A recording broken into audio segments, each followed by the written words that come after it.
Hello and welcome to the YouTube coverage of the 2013 National Semi-Final of the Triples Championship between Paul Midgley, Grant Harvey and Sheree Holmes. Who are playing Grant Rayner, Paul Pasala and Terry Anderson. Thank you for finishing that for me, Matt. I was having a small bit of a brain fade there. Yes, both teams are highly experienced, just tossing the coin there. Highly experienced, they've been playing for a long time at this level before. Terry leading off, throwing the jack and deciding to take yellow. There's a scattering of national titles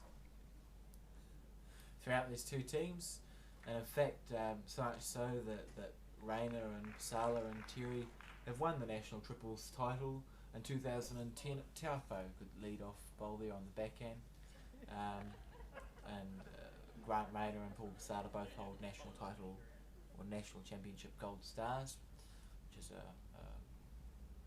rare feat. And one to be extremely proud of. Yes, definitely. Sheree just playing slightly narrow there. She'll make her adjustment for the second one. Terry just looking to play the same as her first bowl. Yes, there's national titles scattered throughout this. These 6 players. Paul Pasala started in the 80s with Colin Taylor winning a Pearce title, and I think his one's one that dates back the furthest, whereas Grant Rayner won a triples in the mid-90s with Murray Bryant, and I believe it was Malcolm Kidd. Yeah, back in about 93, which was a pretty good year to be honest. Yes, they beat Colin Dow, Jeff Curry and Keith Setter in the final of that, and that team actually came back and beat them a bit later on, in 96 and 97, and won the title off them there.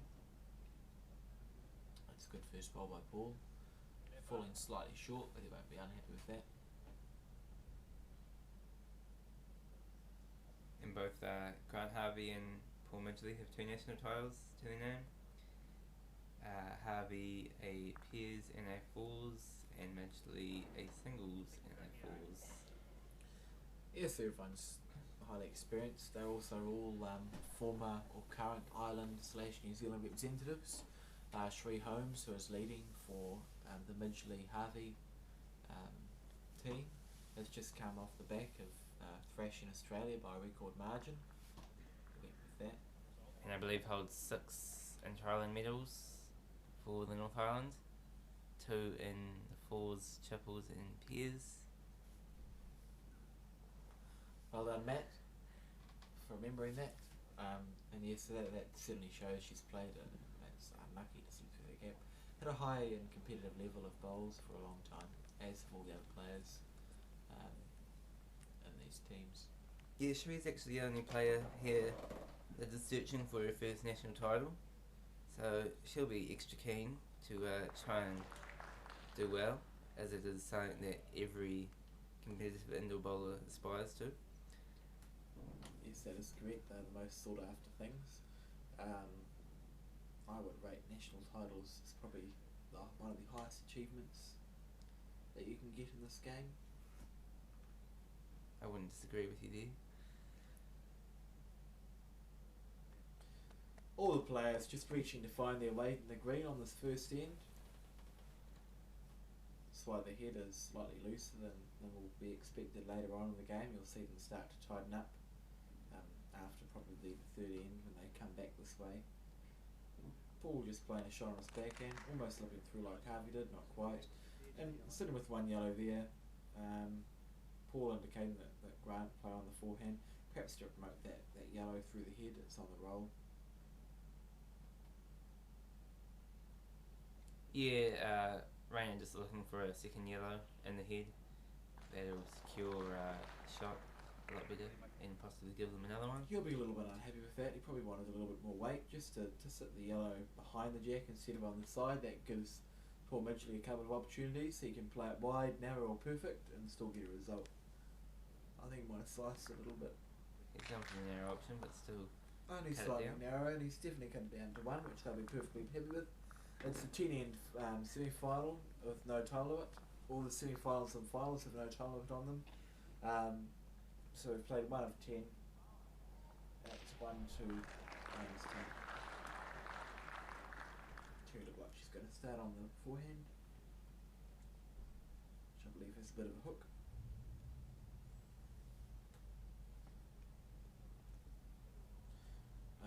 On the subject of mats, it's a magnificent facility to play in. I believe it is one of the largest ever halls to host a national championship. It could hold 100 mats, which is pretty impressive. I think Taupo and Poiroa could hold something like 80 mats. Matt, do you know? I don't know. I think it was in between 70 and 80, and I think there's a rule somewhere that states that the minimum amount of mats that a hall must hold for a national championship is 60. So this all certainly fulfills that requirement and more. So much so, I think Terry might have sliced it on her second bowl. Yeah, just cutting Good under weight. the head a little bit. Good weight. It might point to a fine line between the swing and if it holds out, then Tree will be looking to match the yellow. What was I saying, Matt? You're talking about mats in the hall. Was I? Yes. Okay. Anyway, it can fit 100 mats, so that's right. And it makes it so that for one of the first times, or maybe even the first time ever, both triples and the fours section play were able to be played in one session for this Nationals due to the large number of mats that were on the hall floor, which gave people some more time to do things like lose a knee putt and so on.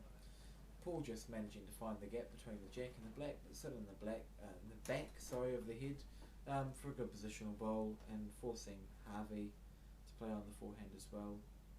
I think it's going to swing at the end. Yeah, it's done that. Remembering this is the first end that they've played this way, which explains some of the looseness that we are seeing in the development of the head. The players just still looking to. I won't be with that at all. The players are still looking to find the mat at this stage in the game. I'll be watching every bowl and learning the lines and remembering the weights that they use. So by the time they're here for the second time, they should be pretty much on form. And Grant's riding it. Is it going to swing or is it going to hang out? That hand seems to be playing a little bit strange to me, Matt. Yes, it is. It's probably 2, maybe more to black at the moment. Yes, so I think. Grant's just looking to reach into the head and at least shift the jack because it's in not a good position as it sits. Remembering it is quite hard to draw in there at the moment. Yes, it seems to be an unusual hand, but it's kind of that bowl been perfectly weighted. Swung a bit at the end, but it's not sat in a bad position.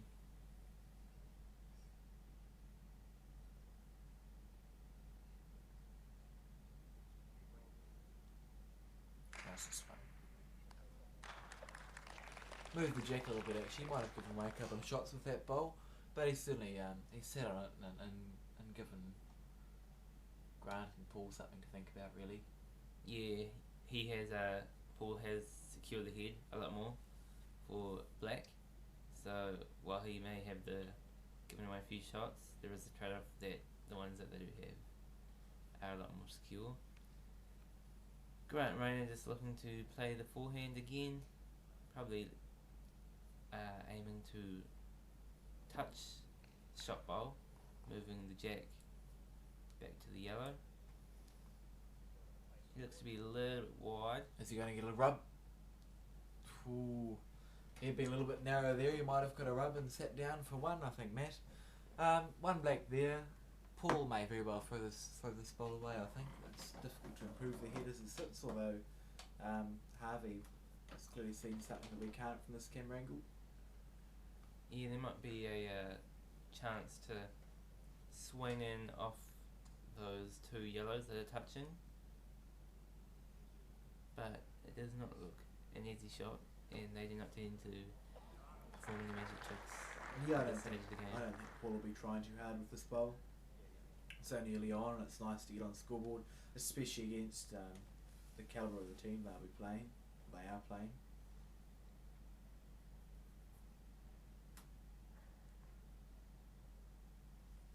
Yeah, I don't think he's trying too hard, really, to be honest. Didn't have reaching weight. Might even just be finding out what the jaws are like on that hand. Yeah, really, just testing it out. Learnt that it's sticky, I think. yeah, definitely looks a bit lazier than the other hand.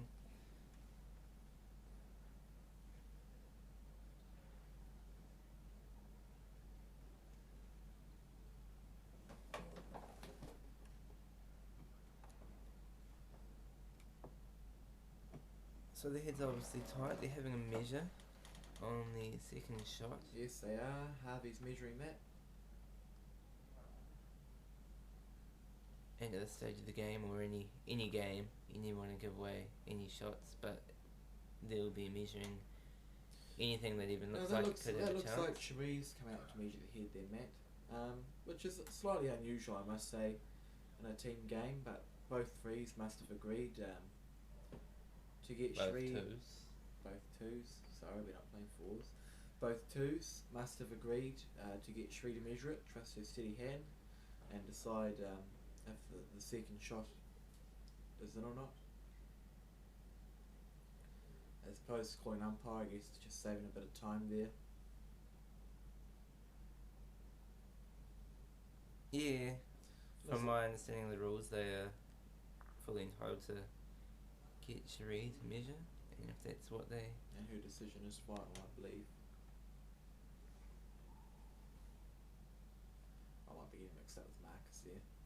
I don't know my law book that well.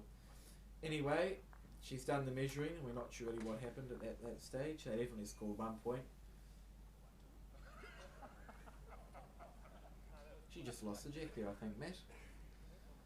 I think your eyesight's correct. A little bit of a stumble there from Cherie, but she recovered it before it got too far, and I think they let her off that one. The move Irish to go for a jack. Rayner electing to put it not even a foot up from the box.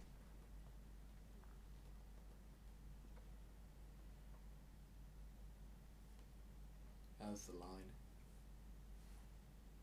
Cherie choosing to play the hand closest to camera, probably because it has a nicer draw from what we have seen so far this game. Yes, so far this game that hand does look like it swings a little bit more than the other one. So the players, which are predominantly draw players, probably favour that a bit. Terry having a fantastic reply to Cherie's very good first bowl, and Cherie will be looking just to do the same that Terry did to her with this one. The jack's not touching, so there's room to draw it. And that line looks pretty good to me, doesn't it? Well, I don't know, I'm talking to myself. Runs it out, it'll be good. Yeah, very good bowl there by Cherie. And Terry will be looking to follow that down, using a little bit of weight.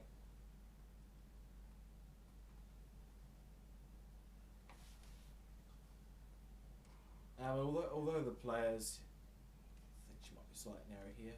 She's got weight to change something. Yep, they're happy with that. And although the players in these teams are entered through one centre, I think in Midgley and Harvey's case, it's through North Taranaki Centre. I'm not sure what club. I wasn't listening. That's a big ball. Joan Jack back and changing the head, the complexion of the head completely. Cherie actually hails from, where is it, Matt? Upper Hutt Valley, I believe? Yeah, Upper Hutt Valley is correct. And in the other team, it's really a composite team. I'm not sure where they entered from, but Grant Rayner plays out of North Wellington, Paul Basada plays out of Auckland, and Terry now plays out of Waikato Centre. So it's a true mix of bowling centres there. Yeah, Terry has played for both North Wellington and Auckland in the past. From memory, I think they have entered from Auckland. I believe Paul plays at the Olympic Club. Forgive me if I'm wrong for that fact. I'm sure he will. I think they're looking at playing square for the yellows here on the forehand.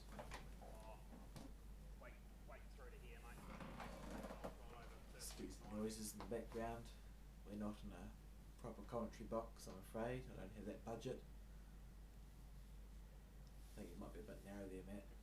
Yeah, he's in the seat completely, which is not great. Yeah, same Paul like too. Also, a tiny little bit of trivia. You may notice a lot of players now, Paul Midgley being one of them, if you look at his shoes, he's wearing Puma shoes.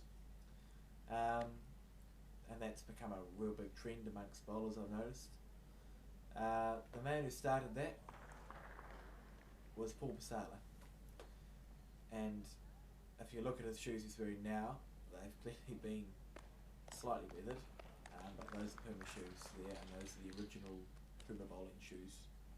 And he started it all, and people have copied off him. And you find they're real popular now, Matt. Have you noticed that too, or is it just me?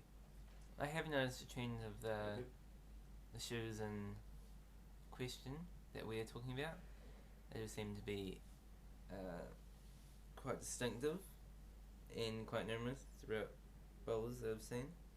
The other common type of shoe is the shoe that you'll see Grant Rayner wearing, which is the much more traditional bowling shoe with completely flat soles. Yes, brown. And I believe Grant Harvey has the same style of shoes. Yes, from this distance it does look that way, Matt. And yes, you often see them, and often the shoes are something like a ridiculous amount of years old. They've been worn by the same person for 20 years or something like that. But they're very popular, and they have good soles. They've got good soles, which is a thing in indoor bowls. As in outdoor bowls, a shoe must be flat, and it looks like he's going for a sound. I've never seen Paul Bassard play a stand-up drive here, Matt. It'll be very interesting to see how he goes. Yes, we might see history get made. This could be pretty impressive. He's on line. He is on. Ooh. That was real close. He's definitely opened the head up there, and I think he was not even half bowl out. Very, very slightly narrow, but it was impressive nonetheless. And I never thought that I would come where I'd see him play a stand up, but I have now, and it was I must say pretty impressive.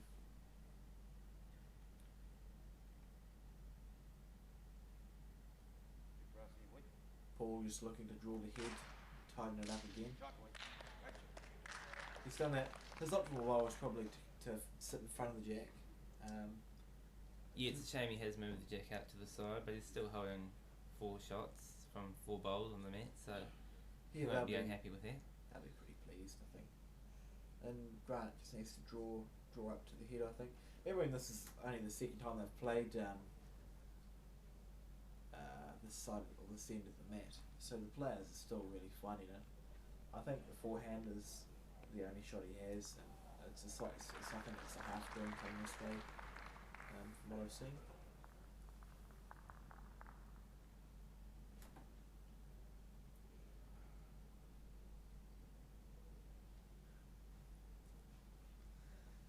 How's this way? Not quite reaching up there. The green, the line was pretty good there, just not quite enough. Not playing with reaching weight. Well, that's mainly probably because this is only the second time it's played up this way. Some mats are up and downhill. Probably thought this way was a bit downhill, perhaps based on that bowl. What would you play in this situation, Matt, if you were Paul? If I was Paul, I'd probably be looking to play Grant shot before Grant can play himself. It's a common move in indoor bowls. You play your opponent's shot before they can. It often helps to secure your heads a lot quicker. Slightly wide there. Hasn't changed anything, so I continue, Matt. And to make them safer. And yeah, like you said, Midgley hasn't changed the head as it stands. So Grant Rayner has another chance, whether he wants to try and play the same, I'd call it a dig weight. Well, that's what we shall call it. We've named it the dig weight, which is just a little bit over, just reaching in to move things. I think it could possibly go square on the black there and clear them off. They're 3 down on the head as it sits, and it's sometimes, when you've only played a hen 1 or 2 times, it's easier to play with a lot of weight than it is with fine touch weight, because you just need to really hit it. They're 3 down, so if it kills it, they're no worse. Slightly wide, I think, there. And he has killed it, so it is no worse. A bowl's width wide in that instance. I think on that subject,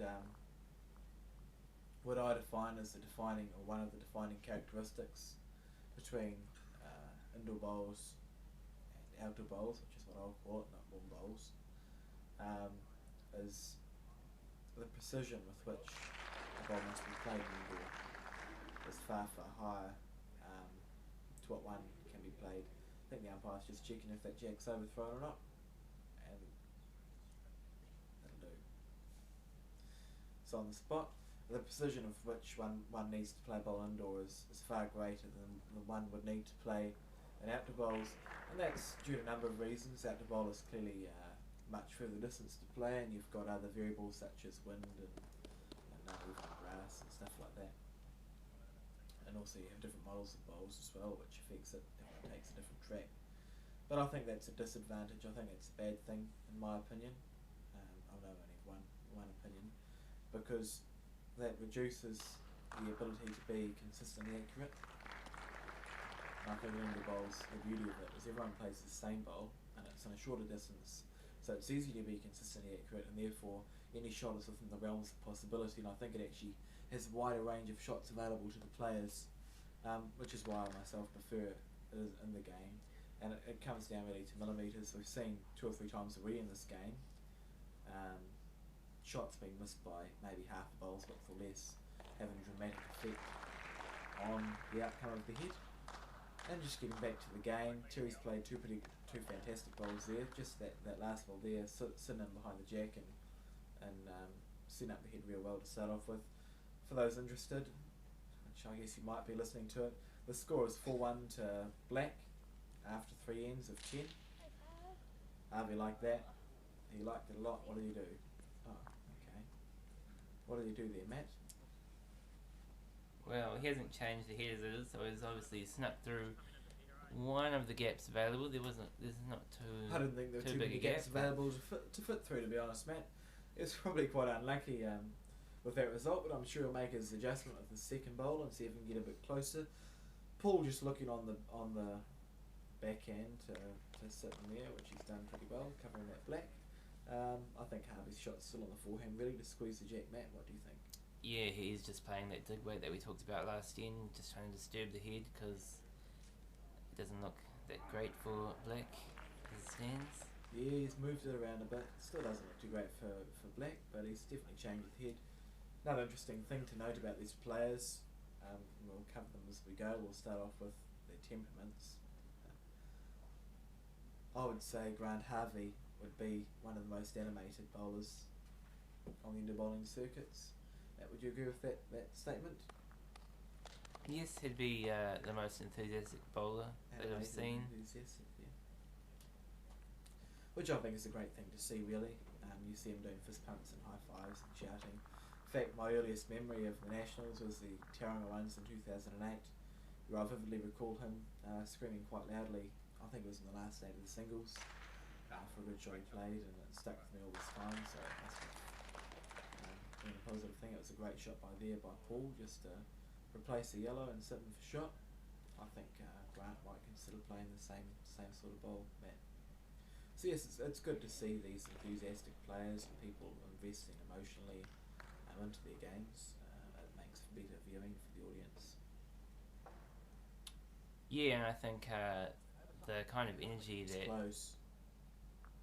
that players like Grant Harvey bring to the game or the team really create a positive environment for the players.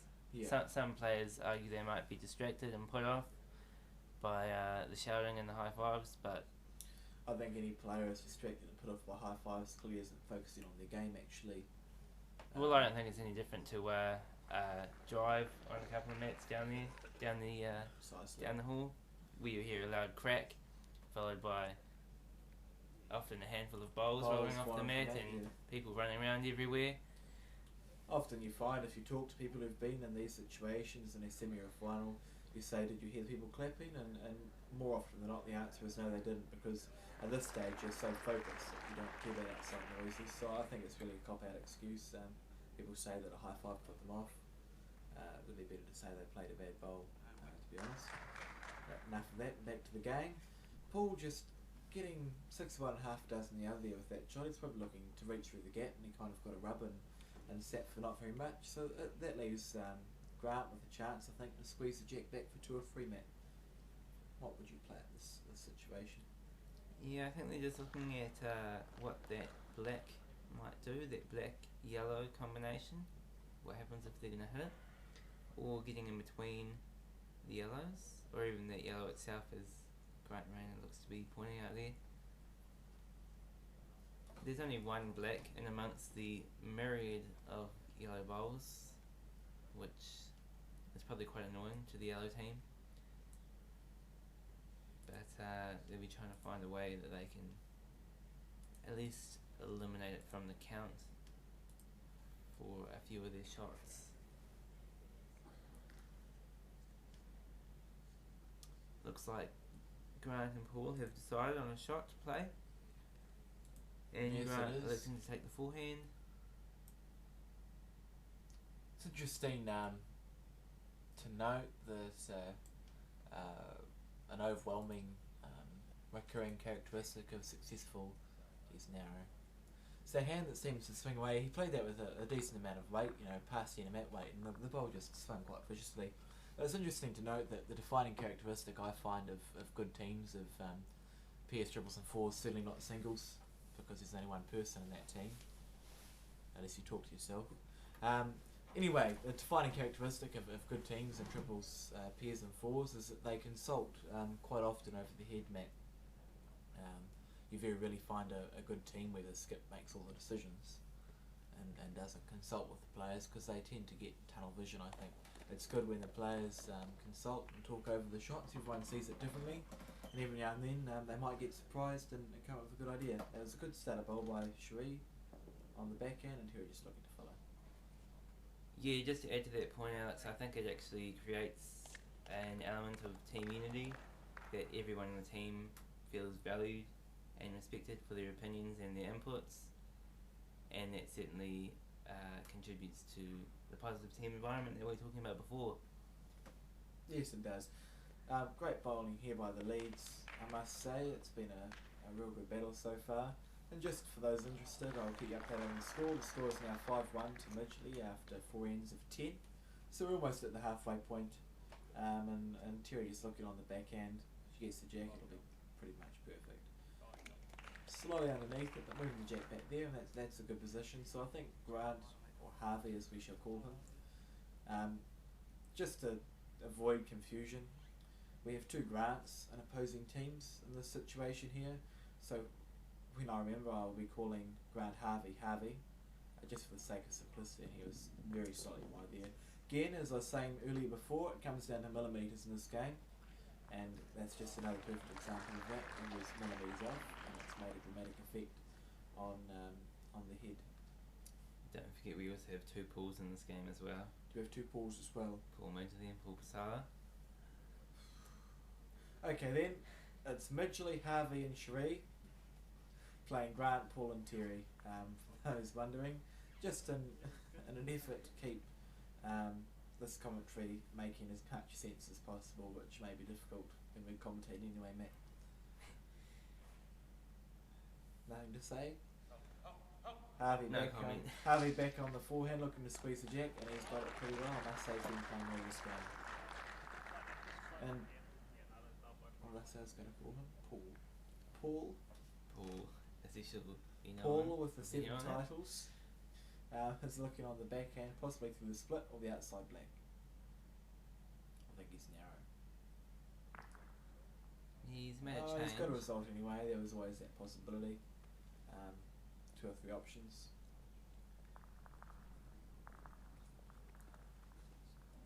Harvey and Midgley. Sorry, Matt.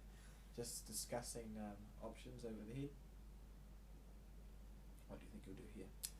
I think they're elected to draw the shot. It's still quite open on the backhand to draw, and Paul seems to be getting draw out of it when it can straighten. But commentator's curse, rearing its ugly head again there, Matt. It's a little bit ugly there for Grant and Paul. There's an option there for him to draw on his backhand and then leave a shot for his last one. But they'll be conscious that it's about time they scored. They're 4 down after 4 ends. So they're almost halfway through the game, and you don't really want to fall much further behind than 4 or 5. So they'll be looking to score, at least pick up a 1 and just start square on the board again. Let's see how he plays this one.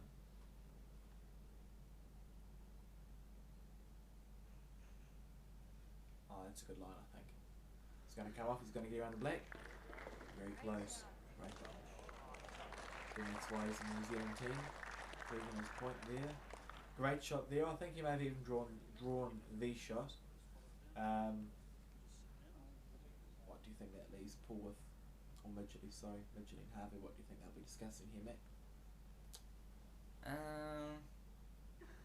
I can't exactly remember the head, but I think they're looking at one of those front black or yellow bowls. They look to be consulting the third team member, Sheree. Yes, it's just another example of that team unity you were talking about, Matt. They involve all the players within their team in the big decisions.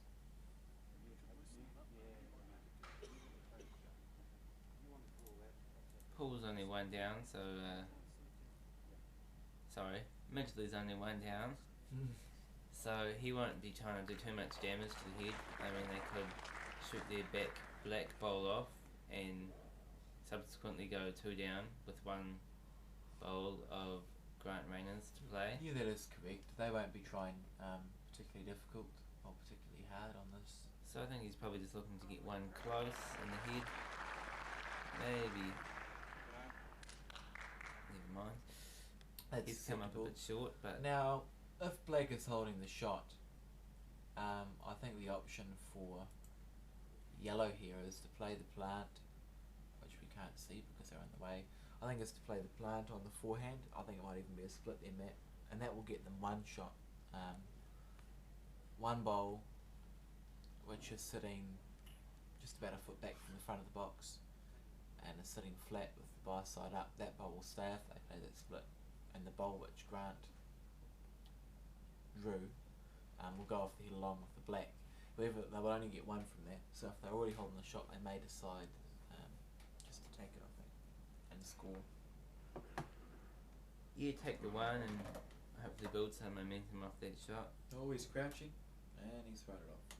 He's not even thrown it off. Gave me a bit of a fright there, man. I thought he was going to go for a stand-up. I was confused. So they've taken the one yellow, which puts them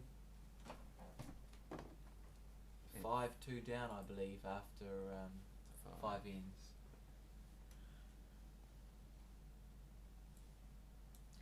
So 5-2 after 5, so they'll be looking 5-2 after 5, so they'll be looking to back that up with concurrent scoring. Often in triples or any game, I think the trick is to score 2 ends in a row, and that gives you a little bit of a, that was a great bowl there by Terry on the forehand to dead draw the jack and sit down. It gives you a little bit of an advantage. It's easy enough to score the shot when you've got last bowl, but when you're playing teams of this calibre, if you can score the shot when they've got last bowl, you just kind of get a little bit up on them and start building a run of scoring. Yeah, we talk about the mental game in bowls. They say bowls is 10% ability, 90% mental. So if you can start and 100% luck. Sorry, Matt, continue. Yes. So if you can start getting into your opponent's minds and making them think things that they possibly would not have thought before, putting pressure on themselves, forcing themselves to make the mistake, then you've certainly got to start to beating them.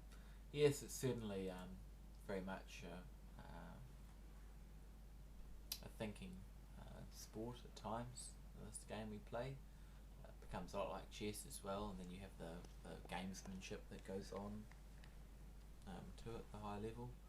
So it's certainly got many layers just above getting the ball closest to the white one. Good bowl there by Grant, just swing a little bit at the end. The heads still look pretty good for yellow there, really. I think Paul's shot's just to try and drag the jack back. What do you think, Matt? Yeah, if you can get on top of that jack and look to move the jack for 3 yellows, it'll really put yellow in a favourable position. Paul likes it, and he looks to do it pretty well. This could be a big bowl here for Harvey.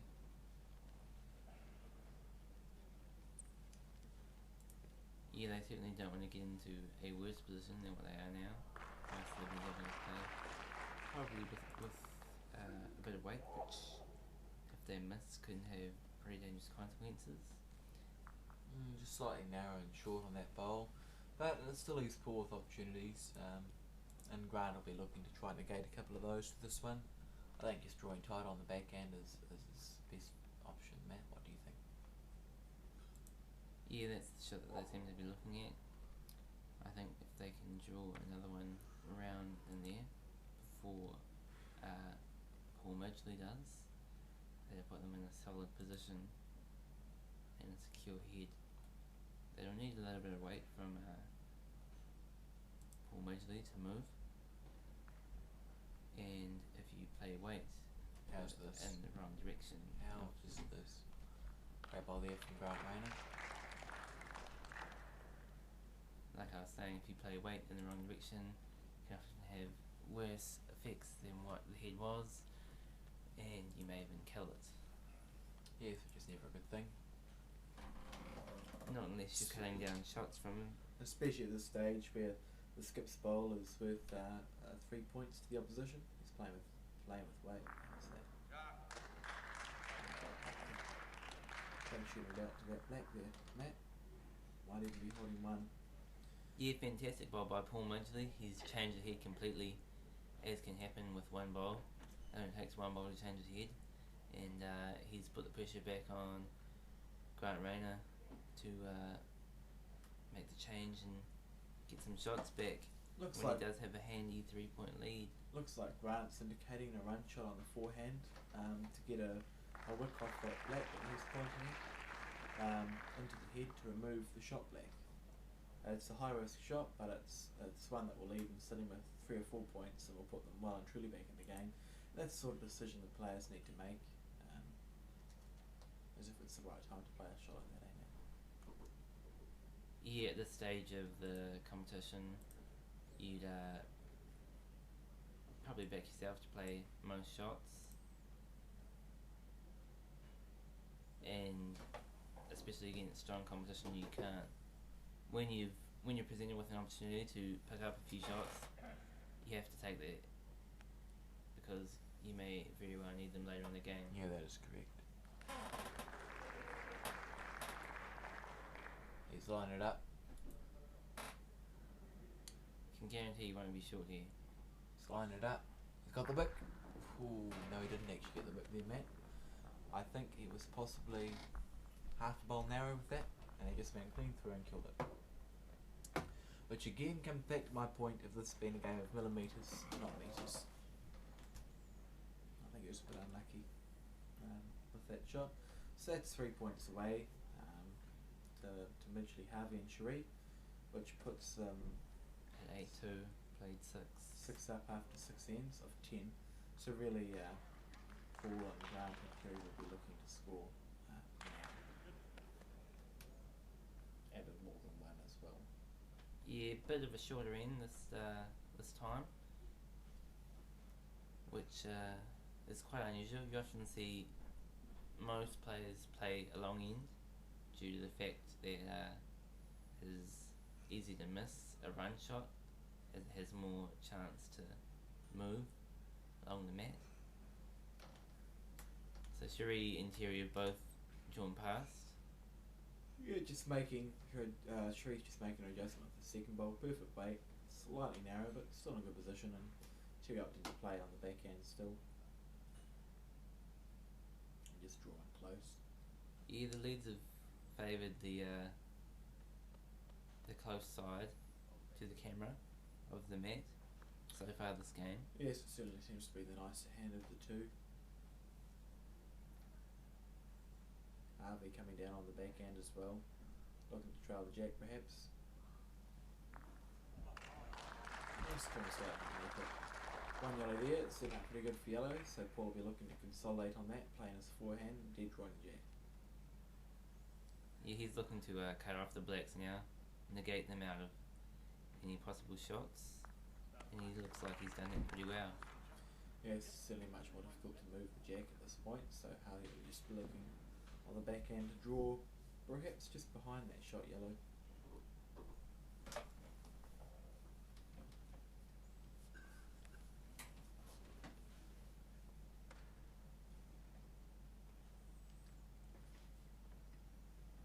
Paul just looking on the forehand again, just to draw another one close, maybe sitting for 3 shots. How's that? Little rip. Yeah, good shot.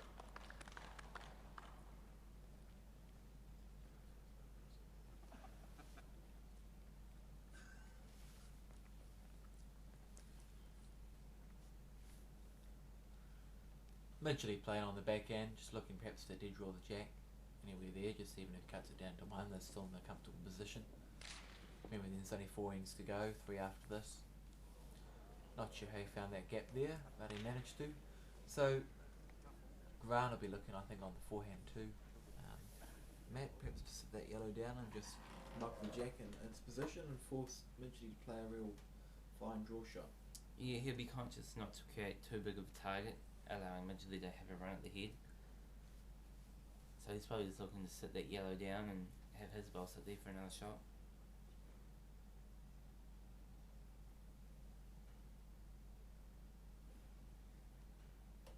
Perhaps slightly short here, I think. Again, coming up the middle, just half roll more on that ball, he will set it down. Though it's still sat in a pretty good position. He's blocked the forehand for Midgley, so just looking to cut it down to 1 even. Yeah, Grant Rayner seems to be struggling on that forehand so far this game. We've seen him come up short 3 times now. Yes, it's interesting. You can play on one-weighted mat full day and then just coming against someone just a little bit different. Sometimes it's hard to pick. That was a little bit over by Midgley. I think Rayner and I think Grant and Paul will discuss possibilities and moving that black ball off the head to score multiples there. Matt? Yeah, Paul's cut it down to 1 yellow with a good bowl there. That is actually going to be quite difficult for Grant Rayner to move out of the head to score a multiple, which is quite clearly what they look to be trying to achieve. But he has to give it a go. Yeah, it's the sort of shot that you can't just leave sitting there, especially when you're a few down on the card, I think. Yeah, it goes back to what I said before. Very well, great. Well, he was actually making up to score more than that. That kind of got caught up on the yellow. I think he's definitely scored 2, maybe even 3. I think Paul just indicated 3 at that point. 22. I think it was 2, so what does that make the score, Matt? You've been keeping it? Makes it 8-4, played 7. 8-4 played 7. So they'll be looking to score again on this end, just to pull them within a couple of points going into the second to last or penultimate end.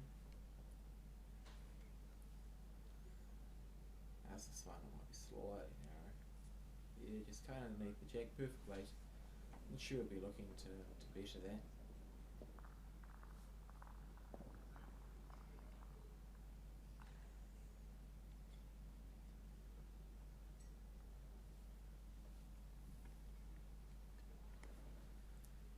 You perhaps overcompensated slightly after watching Terry pull it narrow. Terry's weight was perfect, just needs to make the adjustment on the green and probably get pretty close to touch with this bowl.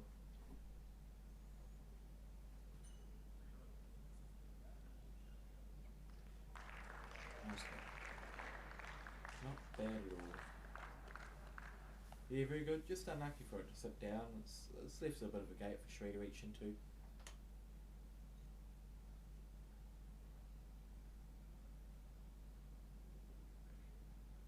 Turning enough. Just about. She went with that result anyway. She's moved it back around the back and it's left in a good position. So I think Paul will be on the forehand looking, even if he moves the jacket. So it's a good result, isn't it, mate? Yeah, definitely. Anywhere in the head, coming inside the outside black would have been good. He's come a bit narrow. He's got a bit too much swing for his liking, but we'll see if Harvey can do what Paul tried to achieve. Again, we're trying to get our bowls in the head before our opponents do. Yeah, Harvey seems to like it. We'll see a solid fist pump there, That was a very solid fist pump there, Matt. which goes back to what we talked about before about the energy and enthusiasm. quite often seen from. Yeah, Paul Right, is looking to fill him on the forehand. That looks pretty close to me. He's going to get a little rub. Little rub. Yeah, good shot. Not sure how it's sitting. I suspect it's one yellow there. Yeah, we just saw the black bowls fold out, which allowed the yellow bowl to sit in there for shot. So Grant's changed to his backhand. He's going to be looking to. Even if he plays a split through there, he might get a bit of movement on the jack. Yeah, I think he's aiming to just come inside that black bowl, but he looks to be a little bit wide. Yeah, He's very good promoted that bowl. black bowl up, so he might still have shot after that. Yeah, very good effort. Not sure really what Grant and Paul will decide to do on this end. Perhaps playing square through that yellow to remove the black and sit for two.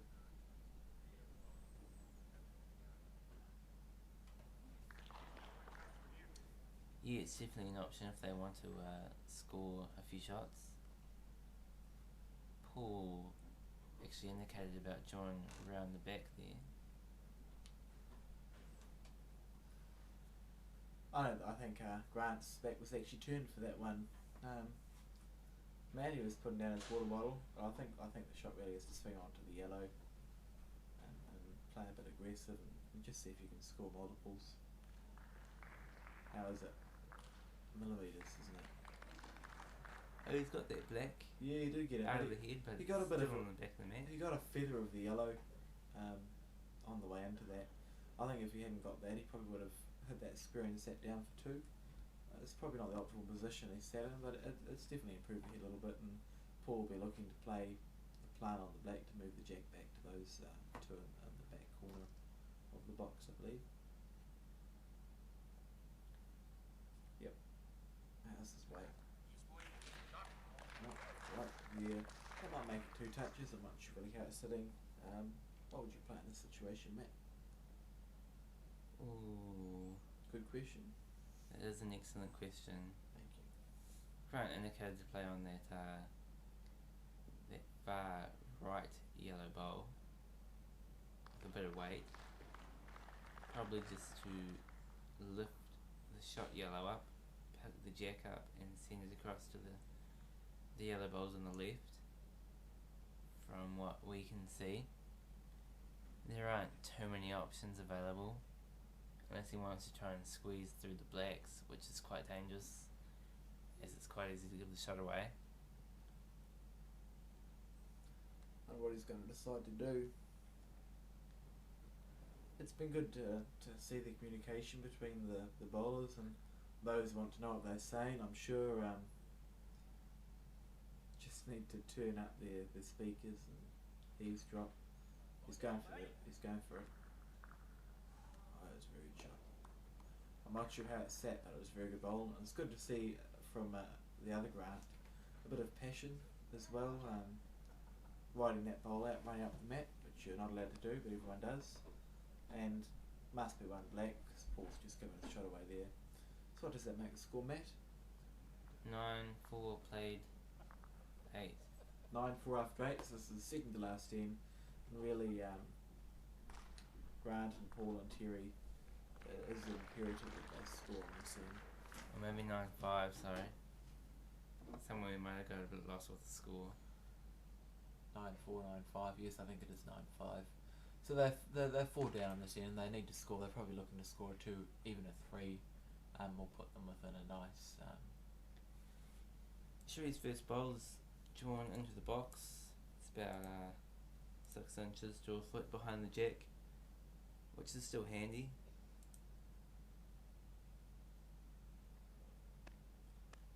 How's this? Yeah, very good reply there by Terry.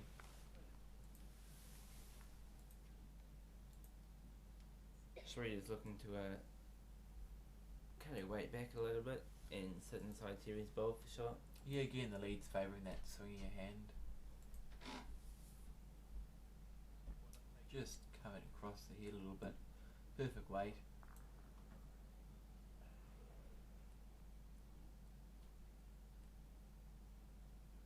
How's this?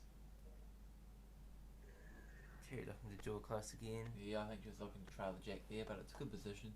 Sitting with 2 shots. and Harvey on the forehand, even through the splits, an acceptable bowl. Yeah, just playing that reaching / digging weight, just to try and change the gap a bit. I think that's what he was looking at playing, just a little bit wide there on that hand that runs a bit straighter.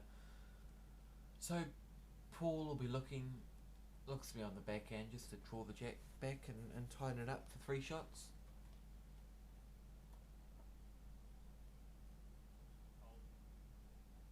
Yeah, be looking to just move that jack back into the yellows. Ooh, just missing. Very close. Very good try, but again we're back to the millimetres comment from Hugh Alex. Yes. Where if he'd picked up that jack and moved it back, it's a much more solid head than what we are seeing on picture. Yeah, it's just a little bit open there. Grant can just play him with a bit of weight, and he's very close. Oh, just the wrong half of the yellow. Yeah, the hand looks to be holding out a bit there for Yeah, it has Harvey, been. It has been for the entire game, really, and it's just as you said, I said. It just comes down to millimetres again, and that was just half a bowl wide. So Paul's got another chance to bring the jack back into the yellows, or subsequently draw around to the back. Yeah, black. just slightly wide, but it doesn't matter. He's looking to reach in any of that position, and they're looking really good at the moment. Again, it comes down to Paul to save Paul, the day. Paul has options on the forehand and the backhand. He's electing to play the backhand, as we have frequently seen him do successfully, and he's looked to have gotten in the head to another team, which was his objective, I'm sure. Yeah, there's a couple of options here. They're either playing the forehand split and removing the black now, or drawing on the backhand with a little bit of weight, see if they can sit the black down and then sit for 2 or 3 and then wait for a run shot a bit later on. But they're definitely looking at scoring multiples on this end. There's no point getting a 1 because they will not have last bowl on the last end, so they need to be within an achievable target.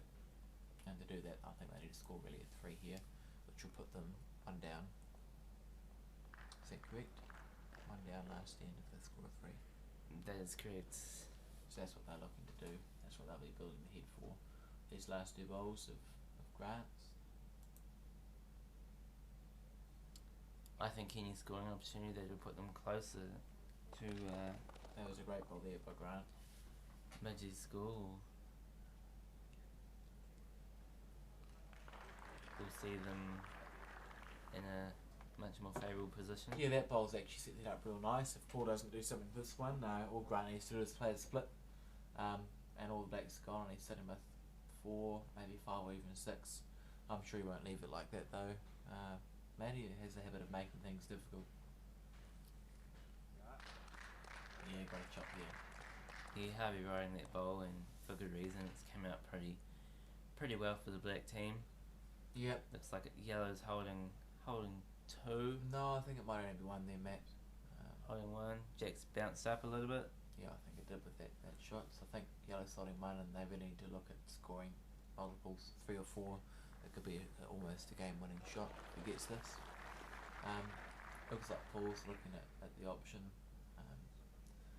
to hit that black on the very edge. So the black, which is second shot now, that would be hit, and it would clear off the 2 blacks to our left, and then the collision yellow bowl would run on, and that shot that Grant just indicated, that would be rolled out the head 2, and possibly the collision bowl will run out of the head, so they'd sit with 3, and if the collision bowl stayed, perhaps 4 shots, which puts them in a very healthy position. Yeah, Grant's just indicating exactly where he needs to hit the shot. It's right there, and that'll give them, I think, 4. I'd be tempted to play it on the forehand, although that's probably a lot riskier. If you push it wide, it's an easy kill. On the backhand, it's a bit safe. You've got a couple of possibilities outside of hitting it absolutely perfect. Yeah, I think it's almost impossible to get that black bowl resting on the yellows out if you were to play the forehand. Yeah, that's correct, because the bowl's going away from the head, so it'll probably get the edge of the bowl on the yellows and nothing would happen. So the backhand is the hand to play it on. They need it with a decent amount of weight, although they may not play it or he may not play a stand-up drive because it needs to be a real fine shot. They need to get the edge of the black and somehow that's easier to control from nearly in position. Good to see the entire team in deep discussion here. This is either a game winning or a game losing shot, but it's a shot that needs to be played. It's high risk, high reward. And those are the options that need to be weighed up at this level and point in the game and competition.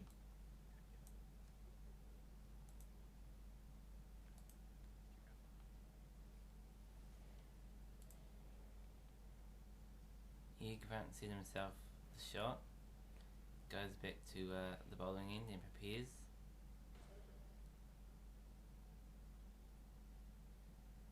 This is obviously Here we go. a massive shot that if you can pull off will be quite a tremendous display to see. Close, very close. Ooh.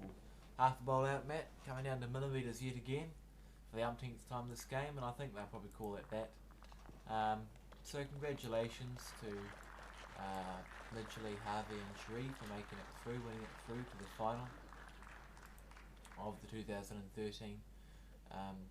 New Zealand Bowls Championship Triples, and commiserations to Paul, Grant and Terry for coming third equal and continuing what is a stellar run for that Triples team. I look forward to commentating the final. Thank you for commentating the semi, Matt. It's quite alright. We will see this winning team here come up against Tim Veal, Sean Blackburn and Kieran Blackburn, and it looks to be quite an exciting game.